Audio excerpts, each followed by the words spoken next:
स्वर्ग रे सुनार रास्तार जदि चलू आमको प्रभु जोटी रखिबे आमे जो घरे थिबु आमे जो जगार थिबु केंती हेइथिबो। Praise the Lord.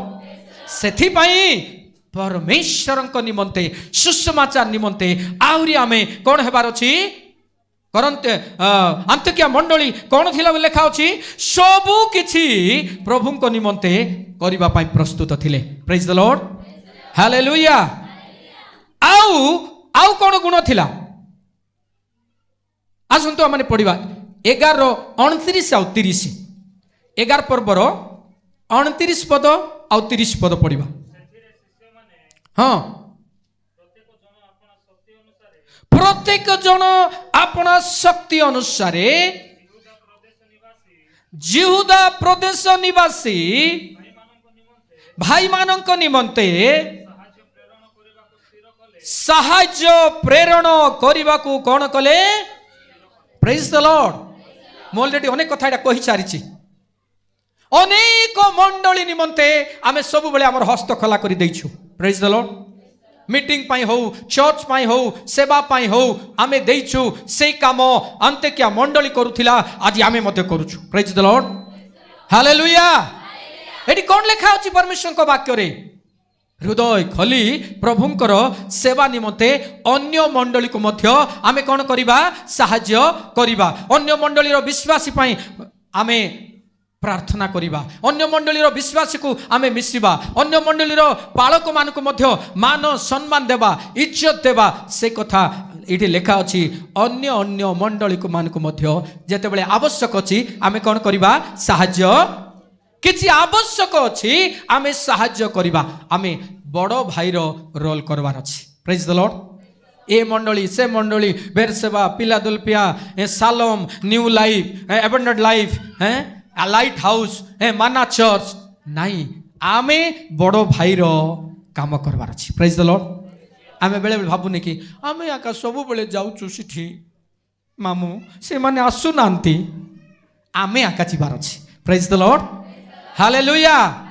आमर मंडली रे आसु नांती आमर मीटिंग रे आसु नांती नहीं आमे बड़ो भाई परा। Praise the Lord. बड़ भाई किए क्षमा देव बड़ भाई कौन करिवो काम करिवो बड़ भाई कौन करिवो शिक्षा देव आम भी कहबार अछि भाई आमर चर्च रे सुसमाचार प्रचार पाई शनिवार दिन जाउछु कु मंडलीर भाई जने मिसला आपण मान जे कहबे आसो भाई आम सहित जिबा। Praise the Lord. एटा होछि बड़ भाई।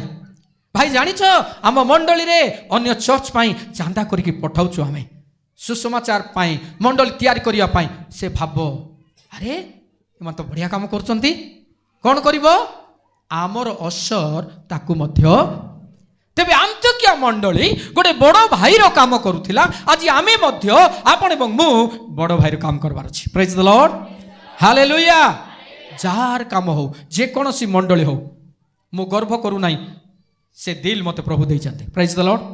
जोती जेते जा समस्या मु पहुंच जाइथिबे एठी मते अनेक लोक कहबे काई के आज्ञा कौन पाई आज्ञा हमको की दरकार आज्ञा हैं किंतु पहुंची जाइथिबार अछि प्रभु शिखाई चंती। Praise the Lord.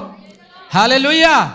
तेणु आमे अन्य मंडली पाई मध्य बड़ भाईर रोल करबार अछि बड़ भौणीर रोल करबार अछि बड़ मार रोल करबार अछि। Praise the Lord. जानि चंती आज जदि रास्ता रे जेते भेटबे कुकु चर्च रो प्रार्थना जाइथिलु कि नहीं बोली पचारबी मु मते जानि चंती लोक ए आज्ञा पचारबो आका बोली केते लोक साइड मारिकी प्रार्थना न गला लोक माने मुई आ सेतकी कहबी नहीं कारण कोन कोन पई जाई न प्रार्थना प्रभुंकर गौरव हो। प्रिय मंडली मोर आज कहबार उद्देश्य होची मंडलीर गुण आमे कौन हेबार अछि अन्य मंडली अन्य प्रभुंकर दास अन्य लोक मानकु तांकर आवश्यक समय रे सहाय्य करिवार अछि। 7 नंबर विषय आमे कौन करिबा आमे समस्यार समाधान करिबा मंडली हेबार अछि।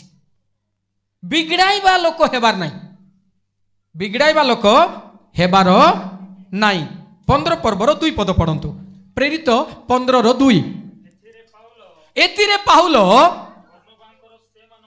हाँ सांगरे अनेक बागजुद बादानुबाद हेबारु भाई माने ପାଉଲ ବର୍ଣ୍ଣବା ଆପଣମାନଙ୍କ ମଧ୍ୟରୁ ଆଉ କେତେକ ଜଣ ଏହି ପ୍ରଶ୍ନ ଘେନି ଜେରୁସାଲେମସ୍ଥ ପ୍ରେରିତ ପ୍ରାଚୀନ ମାନଙ୍କ ନିକଟକୁ ଯାଆନ୍ତୁ ସ୍ଥିର କଲେ। ପ୍ରେଜ୍ ଦ ଲର୍ଡ। ସମସ୍ୟାର ସମାଧାନ ବିଷୟଟି ଲେଖା ଅଛି। ପ୍ରଭୁଙ୍କର ଗୌରବ ହଉ। ମଣ୍ଡଳୀକୁ ଆନ୍ତୋକିଆ ମଣ୍ଡଳୀ କେମିତି ଥିଲା? ବିଭ୍ରାଟ କରିବା ମଣ୍ଡଳୀ ନଥିଲା, ଝଗଡ଼ା ଜାଟି ଲଗାଇବା ମଣ୍ଡଳୀ ନଥିଲା, ସମସ୍ୟାର ସମାଧାନ କରିବା ମଣ୍ଡଳୀ ଥିଲା। ଯଦି ବି ଆମେ କୋଉଠି ପ୍ରୋବ୍ଲେମ ଦେଖୁଛୁ, ଆମେ ମଧ୍ୟ ବଡ଼ ଭାଇ ହିସାବରେ ଯାଇକି ସମସ୍ୟାର ସମାଧାନ କରିବାର ଅଛି। ଆନ୍ତୋକିଆ ମଣ୍ଡଳୀର 7ଟା ଗୁଣ ବିଷୟରେ ମୁଁ କହିଲି ଆପଣମାନଙ୍କୁ। ଆମ ପାଖରେ ମଧ୍ୟ ସେ ଗୁଣ ଅଛି। ପ୍ରେଜ୍ ଦ ଲର୍ଡ। ହାଲେଲୁୟା। ଅଛି କେତେକାଂଶରେ, ଆଉ କେତେକାଂଶରେ ଆମେ କ'ଣ ହେବାର ଅଛି? ଆଉ ଟିକେ ଆଗକୁ ବଢ଼ିବାର ଅଛି। ତେଣୁ ପ୍ରିୟ ମଣ୍ଡଳୀ, ଆମେ କାହାକୁ ଭାଙ୍ଗିଦେବା, ନଷ୍ଟ କରିବା, ବିଭ୍ରାଟ କରିଦେବା, ଝଗଡ଼ା ଲଗାଇବା ନାହିଁ। ସମସ୍ୟାର ସମାଧାନ କରିବା ମଣ୍ଡଳୀ ହେବା ଦରକାର ଅଛି। ପ୍ରେଜ୍ ଦ ଲର୍ଡ। ମଣ୍ଡଳୀ କିଏ? ଆପଣ ଏବଂ ମୁଁ। ମଣ୍ଡଳୀ କିଏ? ସମସ୍ୟାର ସମାଧାନ କରିବ। ମଣ୍ଡଳୀ କିଏ? ଅନ୍ୟର ସମସ୍ୟା ଦୁଃଖକୁ ଦେଖି ସାହାଯ୍ୟ କରିବ। ମଣ୍ଡଳୀ କିଏ? ସୁସମାଚାର ପାଇଁ ସମର୍ପିତ ହେବ। ମଣ୍ଡଳୀ କିଏ? ଉପବାସ ପ୍ରାର୍ଥନା କରିବ। ମଣ୍ଡଳୀ କିଏ? ପ୍ରଭୁଙ୍କର ରାଜ୍ୟ ନିମନ୍ତେ ସମସ୍ତ କାର୍ଯ୍ୟରେ ପରିପୂର୍ଣ୍ଣ ରହିବ। ମଣ୍ଡଳୀ କିଏ? ବିଶ୍ୱାସରେ ପରିପୂର୍ଣ୍ଣ ହେଇକି ରହିବ। ପ୍ରିୟ ମଣ୍ଡଳୀ, ଆଜି ମୁଁ 7ଟା କଥା କହିଛି। ଆପଣମାନଙ୍କ ଜୀବନରେ, ମୋ ଜୀବନରେ ଆଜି ପ୍ରଭୁ ଆମମାନଙ୍କୁ ଯେଉଁ ଦାନ ଦେଇଛନ୍ତି, ଯେଉଁ ଗିଫ୍ଟ ପ୍ରଭୁ ଆମମାନଙ୍କୁ ଦେଇଛନ୍ତି, ତାକୁ ଆମମାନେ ଲୁଚାଇକି ରଖିବା ନାହିଁ। ମୁଁ ସବୁବେଳେ ଗୋଟିଏ କଥା କହେ, ଆମେ ଖାଲି ଯେ ବିଶ୍ୱାସ ହେଇକି ବଞ୍ଚିବା ନାହିଁ, ପ୍ରଭୁଙ୍କ ପାଇଁ ବଞ୍ଚିବା, ପ୍ରଭୁଙ୍କର କାର୍ଯ୍ୟ ନିମନ୍ତେ ବଞ୍ଚିବା, ପ୍ରଭୁଙ୍କ ରାଜ୍ୟ ନିମନ୍ତେ ବଞ୍ଚିବା, ପ୍ରଭୁଙ୍କର ସେବା ନିମନ୍ତେ ବଞ୍ଚିବା। ପ୍ରଭୁ ସେ ମହାନ ଅଟନ୍ତି। ଆମମାନଙ୍କୁ ଆଜି ମଧ୍ୟ ସେଇ ବୁଦ୍ଧି, ସେଇ ଜ୍ଞାନ ଦେଇଛନ୍ତି। ସେ ଜ୍ଞାନ ବୁଦ୍ଧିକୁ ଆମେ କ'ଣ କରିବା? ବ୍ୟବହାର କରିବା, ଲୁଚାଇକି ରଖିବା ନାହିଁ। ପ୍ରଭୁ ଯେଉଁ ଗିଫ୍ଟ ଦେଇଛନ୍ତି ମଣ୍ଡଳୀରେ, ଯଦି ଶିକ୍ଷା ଦେବା ପାଇଁ, ପ୍ରଚାର କରିବା ପାଇଁ, କାମ କରିବା ପାଇଁ, ବାଦ୍ୟଯନ୍ତ୍ର ବଜାଇବା ପାଇଁ, ଗୀତ ଗାଇବା ପାଇଁ, ସେବା କରିବା ପାଇଁ, ଝାଡ଼ୁ କରିବା ପାଇଁ, ସେ କାମକୁ ଆମେ କ'ଣ କରିବାର ଅଛି? ନିରନ୍ତର ଜାରି ରଖିବାର ଅଛି। ତେବେ ପ୍ରଭୁ ଆଶୀର୍ବାଦ କରିବେ। ଆନ୍ତୋକିଆ ମଣ୍ଡଳୀ ଗୋଟେ ଦୃଢ଼ ବିଶ୍ୱାସରେ ପରିପୂର୍ଣ୍ଣ ମଣ୍ଡଳୀ ଥିଲା। ଆଜି କ'ଣ ଆପଣ ଏବଂ ମୁଁ ଏ ବାକ୍ୟ ଅନୁସାରେ ଆଜି ମଧ୍ୟ ମୁଁ ମଣ୍ଡଳୀ ଅଟେ। ଆମ ମଣ୍ଡଳୀ ମଧ୍ୟ ସେଇ କାମରେ କ'ଣ କରିବା ଦରକାର? ଲିପ୍ତ ଥିବା ଦରକାର। ତେବେ ପ୍ରଭୁ ଆମମାନଙ୍କୁ ଆଶୀର୍ବାଦ କରିବେ। ଆସନ୍ତୁ ଆମେ ସମସ୍ତେ ଚକ୍ଷୁ ବନ୍ଦ କରିବା। ପରମେଶ୍ୱରଙ୍କର ଗୌରବ ଦେଶରେ ଆଜି ମୁଁ ଯେଉଁ 7ଟା ବିଷୟ ମଣ୍ଡଳୀର ଗୁଣ ବିଷୟରେ କହିଛି, ମଣ୍ଡଳୀର ଗୁଣ ବିଷୟରେ ପ୍ରଥମ ଗୁଣ, ଅନୁଗ୍ରହରେ ବିଶ୍ୱାସରେ ପରିପୂର୍ଣ୍ଣ ଥିଲେ। ଦ୍ୱିତୀୟ, ଆରାଧନା କରିବା ପାଇଁ ମଣ୍ଡଳୀ ଆଗକୁ ବଢ଼ିଥିଲା। ଆଉ ତୃତୀୟ ବିଷୟ, ସେମାନେ ପ୍ରାର୍ଥନା କରିବା ମଣ୍ଡଳୀ ଥିଲା। ଚତୁର୍ଥ ବିଷୟ, ଭାବବାଦୀ ଶିକ୍ଷକମାନେ ସେହି ମଣ୍ଡଳୀରେ ଉତ୍ପନ୍ନ ହୋଇଥିଲେ। ପଞ୍ଚମ ବିଷୟ, ସୁସମାଚାର ନିମନ୍ତେ ମଣ୍ଡଳୀ ସମ୍ପୂର୍ଣ୍ଣ ସମର୍ପିତ ଥିଲା। ଷଷ୍ଠ ନମ୍ବର, ଅନ୍ୟ ମଣ୍ଡଳୀମାନଙ୍କୁ ସାହାଯ୍ୟ କରିବା ମଣ୍ଡଳୀ ଥିଲା। ସପ୍ତମ ନମ୍ବର, ଆମମାନେ ଗୋଟେ ସମସ୍ୟାର ସମାଧାନକାରୀ ମଣ୍ଡଳୀ ହେବା ଆବଶ୍ୟକ।